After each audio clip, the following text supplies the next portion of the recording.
Hi అండి, ఎలా ఉన్నారు? బాగున్నారు. ఈరోజు సండే కదండి, మ్యాక్సిమం అందరి ఇళ్ళలోనే నాన్ వెజ్ ఉంటుంది. మా ఇంట్లో కూడా చికెన్ అండి. చికెన్ నా స్టైల్లో ఎలా చేస్తాననేది మీకు ఇప్పుడు చూపిస్తున్నాను. అరకేజీ చికెన్కి పసుపు, ఉప్పు, కారం సరిపడినంత వేసుకొని, పచ్చిమిర్చి, పెరుగు, రోట్లో దంచిన అల్లం వెల్లుల్లి పేస్ట్ అంటే నాకు ఇష్టం, అందుకే రోట్లోనే దంచుకున్నాను. ఆ పేస్ట్ మొత్తాన్ని పట్టించుకొని మ్యాగ్నేట్ చేసుకొని పక్కన పెట్టుకుని పావు గంట తర్వాత స్టవ్ మీద పెట్టుకొని కొంచెం ఆయిల్ వేసుకొని అది మగ్గనియాలండి. అది మగ్గి బాగా కొంచెం ఆయిల్ కనిపించేటప్పుడు ఉల్లిపాయ వెల్లుల్లి పేస్ట్ రుబ్బుకొని ఉంచుకోవాలండి. ఈలోపు కొంచెం మసాలా వేసుకొని అలా ఉల్లిపాయ రుబ్బుకొని అందులో వేసుకొని బాగా మగ్గనియాలి మూత పెట్టుకొని. అప్పుడు వాటర్ వేయకూడదు. అది ఇలా మగ్గి అలా ఉడగల ఆయిల్ కనిపిస్తుంది కదండి, అప్పుడు మనం కొంచెం వాటర్ వేసుకోవాలి. ఆల్మోస్ట్ 80% ఇప్పటికే ఉడికిపోద్ది.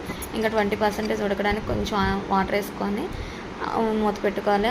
మూత పెట్టిన దాన్ని అలా ఉడుకుతుంది చూసారా, ఆయిల్ కనిపిస్తుంది. అలా కనిపిస్తుందంటే మనకు చికెన్ కర్రీ రెడీ అయిపోయినట్టే. ఇంకా లాస్ట్లో కొత్తిమీర వేసుకొని దించేసుకుంటే స్టవ్ ఆఫ్ చేసుకుంటే అయిపోతుందండి. అంతే, మా చికెన్ కర్రీ ఇలా రెడీ అయిపోయింది. మీకు నచ్చితే నా ఛానల్ సబ్స్క్రైబ్ చేసుకోండి, లైక్ చేయండి. బాయ్ అండి, ఇంకో వీడియోతో కలుద్దాం. బాయ్.